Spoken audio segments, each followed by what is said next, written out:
Assalamualaikum warahmatullahi wabarakatuh. Jumpa lagi dalam program acara kita Sering Sharing. Sering ringan biar nggak ada yang keberatan. Alhamdulillah siang hari ini kita kedatangan tamu yang sangat luar biasa. Beliau ini adalah Ketua Majelis Pertimbangan atau Dewan Pertimbangan daripada Ikatan Dai Indonesia atau IKADI. Ketua Dewan Syuro. Oh, Ketua Dewan Syuro, mohon maaf. Ketua Dewan Syuro. Ikatan Dai Indonesia yang kebetulan kami juga termasuk anggota yang ada di dalamnya. Siapa lagi kalau bukan Profesor Dr. Ahmad Satori Ismail MA. Alhamdulillah. Hari ini sehat Ustaz ya? Alhamdulillah. Di tengah kesibukan beliau yang sangat amat luar biasa, hari ini beliau menyempatkan hadir untuk memenuhi undangan kita dan kemudian insya Allah kita akan berdiskusi terkait dengan Ramadan dan seisinya. Alhamdulillah, Prof. Hari ini banyak yang kemudian berusaha untuk menjadi soleh, gitu kan? Akan tetapi solehnya secara individual. Setelah mereka atau bagaimana caranya untuk membentuk diri yang soleh, tapi ternyata sosialnya malah salah kan ini. Apalagi ini di bulan suci Ramadan harusnya kita maksimalkan untuk menggapai keduanya. Ini bagaimana kiat, trik dan juga triknya untuk menggapai hal tersebut. Tafadhol, Prof. Bismillahirrahmanirrahim. Para pemirsa yang saya cintai, betapa banyak informasi-informasi dari Al-Quran dan As-Sunnah yang menyatakan bahwa kesolehan individual itu tidak mencegah terjadinya kehancuran. Kalau kesolehan itu tidak merambah kepada kesolehan sosial, maka dikhawatirkan walaupun banyak orang solehnya, tetapi tidak ada orang atau sedikit orang-orang yang memiliki kepedulian sosial, memiliki kesolehan sosial, maka suatu negeri tidak akan menjadi baik, subur, makmur, tentrem, tidak bisa. Maka betapa banyak hadis-hadis yang menyatakan bahwa kalau ada orang yang mukmin kemudian dia tidak peduli kepada tetangganya, dia akan termasuk orang-orang yang tidak memiliki kesempurnaan iman. Man bata syab'ana wa jaruhu ja'i' falaysa bimu'min. Barang siapa yang tetangganya lapar, dianya sendiri kenyang, dan tidak peduli kepada tetangganya yang lapar, maka dia tidak memiliki keimanan yang sempurna. Dan untuk menjadi seat belt, ya istilahnya sebagai penjaga keamanan umat, keamanan dunia, itu juga kesolehan sosial. Ya. Sampai disebutkan ketika seorang istri Nabi mengatakan, "Anuh laku wa fina solihun." Apakah kami akan dihancurkan padahal di antara kami banyak orang-orang soleh? Nah, iya. Jadi kesolehan individual yang banyak itu tidak menjadi penahan siksa Allah, sehingga bisa dihancurkan. Anu laku wa fina solihun, apakah kami dihancurkan padahal di tengah kami banyak orang soleh? Nah, idza kathural khubuth, kalau keburukan-keburukan itu banyak. Nah, keburukan-keburukan ini muncul dan banyak karena kurang pedulinya orang-orang yang soleh. Termasuk kalau seandainya orang solehnya banyak, tetapi kemungkaran-kemungkaran banyak yang dibiarkan, itu juga akan menghancurkan. Termasuk doa kita tidak mustajab ketika kita tidak memiliki kepedulian kepada amar ma'ruf nahi munkar. Maka agama Islam ini sebenarnya agama yang sangat peduli terhadap kehidupan sosial. Kesolehan sosial itu inti. Bukti keimanan kita, ketakwaan kita itu bukan baiknya diri kita, tapi bagaimana kita baik terhadap orang lain secara sosial. Itu dalam Al-Quran dan As-Sunnah demikian. Ya. Oleh sebab itu, ketika ibadah, apapun ibadah yang disyariatkan Islam, tidak memiliki kepedulian sosial, tidak menciptakan ibadah itu untuk lebih baik secara sosial, itu dianggap tidak ada manfaatnya. Dianggap tidak, dianggap sebagai ibadah formalitas saja. Banyak ungkapan-ungkapan seperti itu.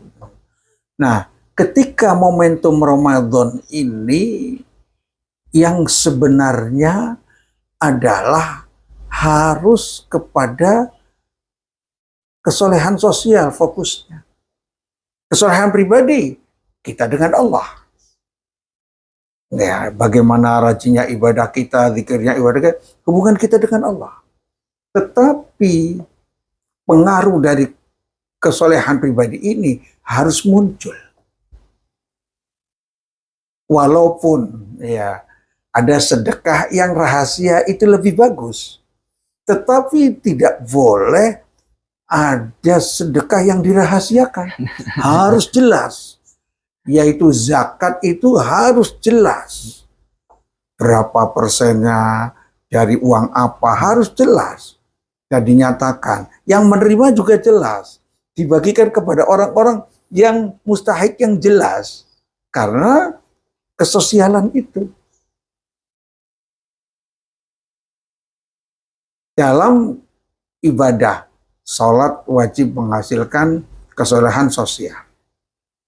Puasa juga harus menghasilkan kesolehan sosial. Tidak ada artinya orangnya puasa tetapi jelekkan si fulan, jelekkan si fulan. Ya, tidak artinya orangnya puasa tapi tidak peduli dengan saudara kita, baik yang di Palestina atau di mana saja yang tertindas. Tidak ada artinya kalau kesolehan sosial itu tidak memiliki ya dampak-dampak ya kesosialan. Maksudnya ini kesolehan pribadi ini kalau tidak mempengaruhi kesolehan sosial dalam itu tidak ada manfaatnya secara ya menurut pandangan agama. Sehingga kalau kita lihat ya semua ibadah itu, orang ibadah haji, ketika ibadah haji juga harus pengaruhnya kepada sosial. Jika kata-kata ungkapan manhajjah, barang siapa berhaji walam yarfuth, ya ini kan syaratnya untuk menjadi haji mabrur itu tidak berkata jorok, walam yarfuth, walam yafsuk, tidak melanggar agama, tidak fasik. Nah, kalau orang berhaji seperti ini, yang fasik tetap kemudian dia ngomongnya jorok, kotor, itu tidak ada maknanya. Justru ketika hajinya itu dia tidak berbicara kotor, tidak pernah menyakiti orang, kemudian hajinya itu tidak melanggar ajaran agama, tidak, itu roja amin dunubi kayak mawaladatu umum. Dia akan kembali kepada dirinya itu seperti tanpa dosa. Sehingga itu. Nah, ini artinya Bapak Ibu hadirin hadirat yang saya muliakan, kita wajib untuk memperhatikan kesolehan sosial ini setelah kesolehan individual. Nah, kita raih dengan ibadah kita, dengan tilawah kita, dengan zikir kita, dengan doa-doa kita itu, tapi wajib kesolehan individualnya ini punya dampak positif terhadap masalah kesolehan sosial. Dan itu yang sesungguhnya yang dinilai adalah kesolehan sosialnya itu. Masya Allah. Lihat saja, ketika bertakwa, takwa, itu solehan. Apalagi di bulan Ramadan, kalau lihat ayat-ayat yang ada di dalam surat Al-Baqarah dari 183 sampai di 187, itu mengapa? Pertama, la'allakum tattaqun, agar kamu sekalian bertakwa. Artinya kesolehan sosial wajib. Tetapi dengan puasa sebulan penuh diharapkan menghasilkan pada la'allahum yattaqun di ayat 187, agar manusia semuanya ikut bertakwa. Artinya ketakwaan dalam diri kita mempengaruhi ketakwaan sosial secara umum. Masya Allah. Masya Itu Allah. diantaranya. Masya Allah. Apakah ini kemudian bisa kita katakan ya maksud dari apa namanya kata-kata umum yang biasanya itu muncul ada berkah berjamaah? Apakah ini juga bisa kita kaitkan dengan kosakata tersebut, dokter?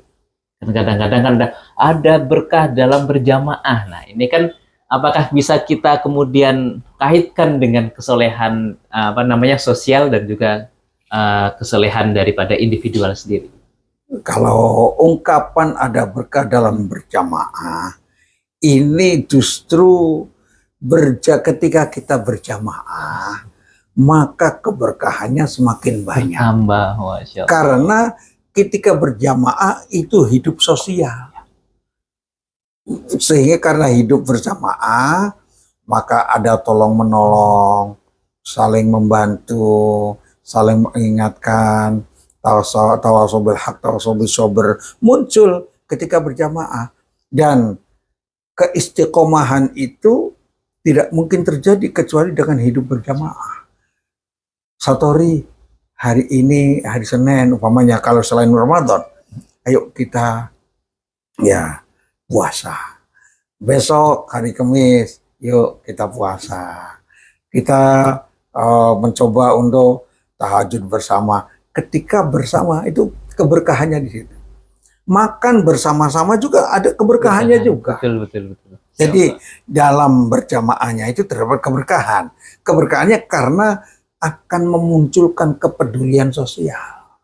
Masya Allah. Baik di dalam amar ma'ruf, kan nyuruh kebajikan, apa itu ketika berjamaah. Kalau tidak berjamaah, hidup ini dianggap ya tidak ada keberkahan. Sampai disebutkan dalam hadis itu bahwa asyaitonu minil itsnaini ab'ad. Kalau setan dari orang sendirian dekat, tetapi ketika ada berdua, bertiga, maka semakin jauh. Karena keberkahan berjamaah. Masya Allah. Mungkin sebelum kita tutup, ada pesan untuk apa namanya pemirsa kita agar terus belajar soleh bareng-bareng gitu kan. Apalagi di bulan suci Ramadan ini agar dapat kita maksimalkan. Bismillahirrahmanirrahim. Bapak Ibu, para pemirsa yang saya muliakan, tentunya kita ingin menjadi orang yang soleh secara individual dan soleh secara sosial. Karena hanya dengan kesolehan itu keduanya kita akan menjadi ahli surga insya Allah. Dan ketakwaan itu menunjukkan kesolehan sosial dan kesolehan individual.